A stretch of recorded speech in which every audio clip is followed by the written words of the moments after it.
አሁን የምነግራችሁ መሰረታዊ የሆነ ስቶሪ ታይም ነው። የምር ሶሻል ሚዲያ ላይ የምታውቁኝ ሰዎች ከሆናችሁ በትንሽ ፎሎወር ምን ያህል ገንዘቦችን ሜክ እንዳደረኩኝ፣ በመቶ ሺዎች የሚቆጠሩ ገንዘቦችን እንዴት በቀላሉ በትንሽ ፎሎወር ሜክ እንዳደረኩኝ፣ ከየት ተነስቼ ወዴት እንደመጣው፣ እንዴት ህይወቴን መቀየር እንደቻልኩኝ ለእናንተ ነግራችኋለሁ። ይህን የምናገርበት ምክንያት በሚገርማችሁ ሁኔታ እኔ ያሳሳትኳቸውን ስህተቶች እናንተ እንዳትደግማችሁ፣ እኔ የተማርኳቸውን ትምህርቶች እናንተ በመከራ በችግር በሳፈር እንዳትማሯቸው ጊዜያችሁን ለመቆጠብ አንድ አመት የሚፈጅባችሁም በእርግጠኝነት አሁን ምነግራችሁን ብታደርጉት ወደ 30 ቀናት ወይ ወደ አንድ ሳምንት ልታወርዱት ትችላላችሁ። ሌላኛው እንዴት አድርጌ እያንዳንዱ ችግሮችን ኮንፍሮንት እንደማደርጋቸው ከዛ ደግሞ ከሰዎቹ የሚመጣው ፊድባክ እያንዳንዱ ነገር የምንመለከት ይሆናል። ይህንን ስቶሪ ታይም ስንጀምር በጣም ወሳኝ የሆነው ነገር ማወቅ ያለብን አንድና አንድ ነው። ዱ ኢት አሎን የሚባል ፕሪንሲፕል፣ ብቻችሁን አድርጉት።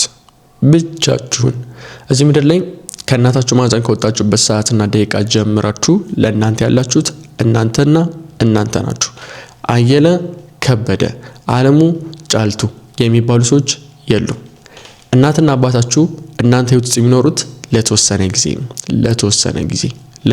ጊዜ ያቺ ጊዜ ስታልቅ እርዳታው ይቆማል።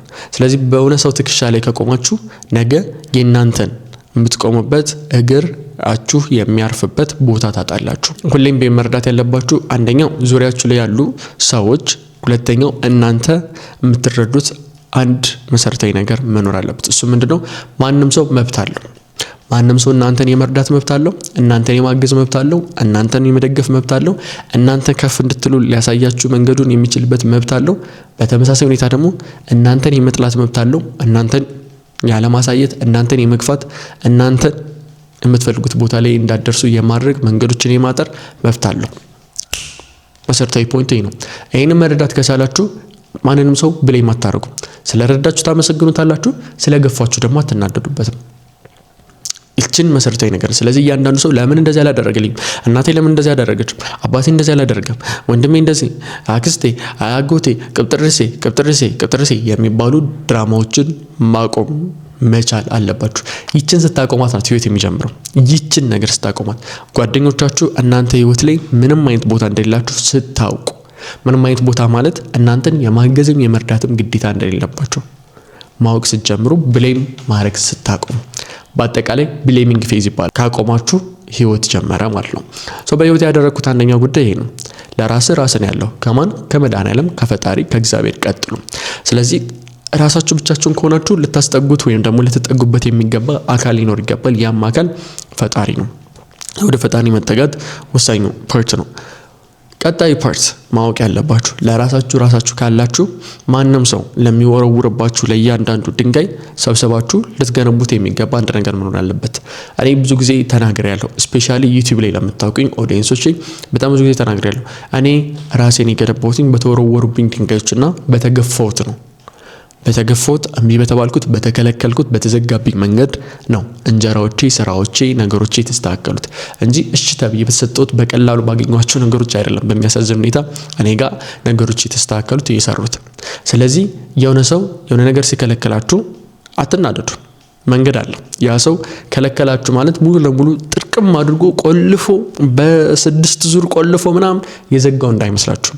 ገርበብ አድርጎ ነው መዝጋት የሚችል አንድ ሰው። ምክንያቱም ፈጣሪ አለ።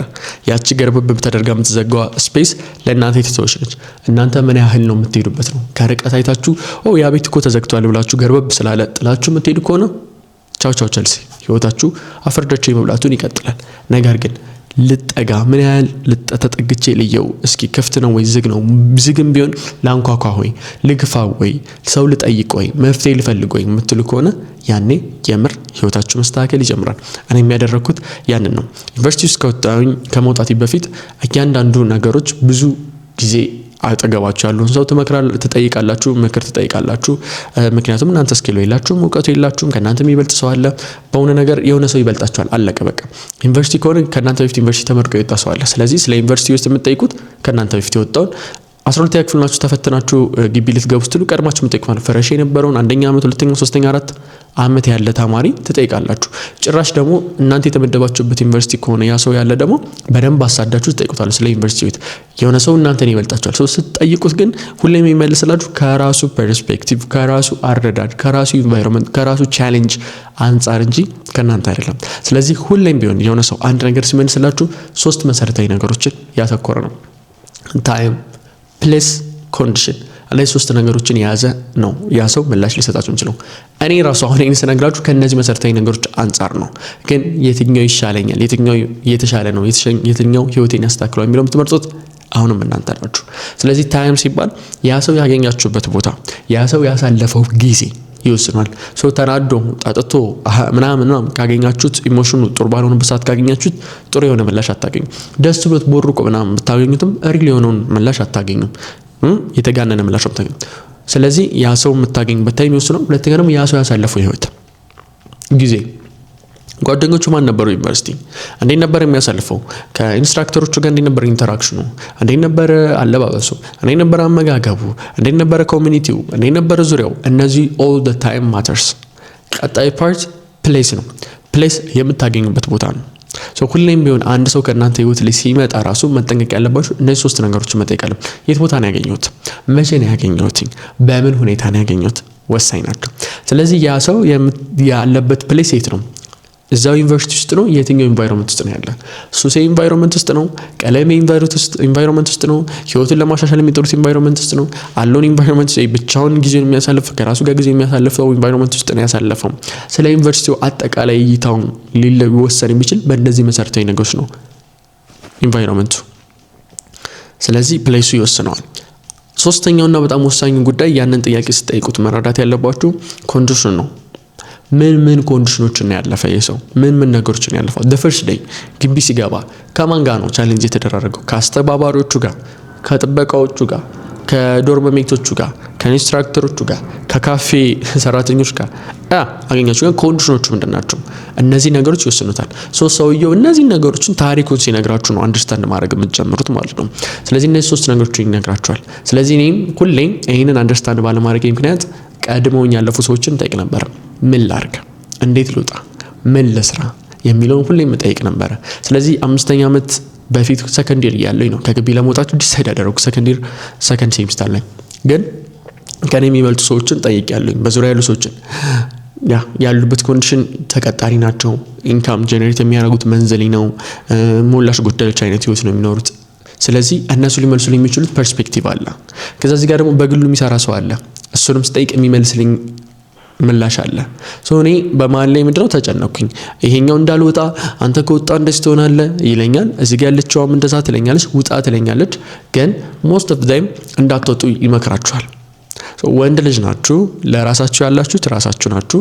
እዚህ ምድር ላይ ቫልዩ የምትደረጉት ወንድ ልጅ ባላችሁ ስታተስ ነው፣ ካራክተር አይደለም። እኛ ቢልድ ማድረግ ያለብን አንድ ካራክተር ይኖረናል፣ ስታተስ ይኖረናል ማለት ነው። ዓለም እኛ ፕሮቫይድ እንድናደርግ ትጠብቃለች። ይሄ ሪያሊቲ ነው። ይሄ መቀባባቱን ትተን ሪል የሆነው ነገር ወንድ ልጅ ማድረግ እስካልቻለ ድረስ ተፈላጊነቱ ይወድቃል። ለራሱም ደግሞ መቆም አለበት። እኔ ሰከንደሪ ላይ ዲሳይድ ያደረኩትኝ 1 ዓመት 2 ዓመት በግቢ ጉባኤ የማውቃቸው ልጆች ቀድመውኝ የተመረቁ ከ1 ዓመት ከ2 ዓመት በፊት የነበሩ ልጆችን ህይወታቸውን ጠይቅ ነበር። ቀለም ነው ሰቅለው ተመርቀው ህይወታቸው ግን ልክ አይደለም። ፋይናንሻሊ ሲቸገሩ፣ የሚቀይሩ ጫማ ሲቸገሩ እመለከታለሁ። ዩኒቨርሲቲ መጥተው የሆነች ክፍተት ፈልገው የካፌ ምግብን ለመመገብ አያለው። ያችን ነገር ለመጠቀም የተማሪዎች ጓደኞቻቸው የካፌ ምግብ አውጥተውላቸው ሲመገቡ ዳት ሌቭል አያለው። ሰቅለው የተመረቁ ልጆችን ነው የምላችሁ አያለውኝ። ምንድነው ሀፕን እያደረገ ያለው? what is next የሚለውን መጠየቅ ጀመርኩት ያኔ ነው። እነዚህ ሰዎች በመጠየቅበት ሰዓት እንዳልወጣ ነበር ያደረጉኝ። እነሱን አምኜ እነዛን ነገሮች 3 መሰረታዊ ነገሮችን ስላልጠየቁኝ ታይም ፕሌስ ኮንዲሽን ስላልጠየቁኝ እሺ ብዬ ቆየሁ። ፋይናሊ ግን የወጣሁት 4ኛ ዓመት መጨረሻ ላይ 5ኛ ዓመት ላይ ኦልሞስት 5ኛ ዓመት ላይ ነው ዲሳይድ ሳረግም በውር ድንብር ነው የሚባለው። አለቀ። ማን ውጣ፣ ቴስት አድርገው ፌል ካደረግ ግቢ ትመለሳለህ። አዲስ ነገር የለውም። እጅግ ያለ ምንድነው የ3 ወር የቤት ኪራይ ያለ 3 ወር ክፈል። አንዴ 3 ወር የቤት ኪራይ ያገኘኝ ስኪል ቢልድ አድርግ ስለነበር በሁለት ዓመት ውስጥ እንዳልኳችሁ ትክክል እንዳልሆነ ህይወታቸውን ስመለከት ስኪል ቢልድ ማድረግ ስለጀመርኩኝ ያ ስኪል ምንድነው ፕሮግራሚንግ ስኪል ቢልድ ማድረግ ስለጀመርኩኝ ኤኒ ታይፕ ኦፍ ጆብ አፕላይ አደርጋለሁ ሶ ይሄድና ማላውቀው እንኳን ከሆነ ስለ ስራው ምንነት ተረድቼ እመጣለሁ ባልቀጠር እንኳን በርግጥ 2-3 ነው አፕላይ ያደረኩት ከዛ ውጪ በግሌ መንቀሳቀስ ሞድ ሰው ነኝ ካራክተሪ እንደዛ ስለሆነ ማለት ኢንትሮቨርት ካይንድ ስለሆነ ነው 18 ዓመት ከሞላችሁ ያው የናንተ ህይወት የናንተ ኃላፊነት ስለሆነ አይ ሆፕ ይሄ ቪዲዮ ረዝሟል በሰከንድ ቪዲዮ አገኛችኋለሁ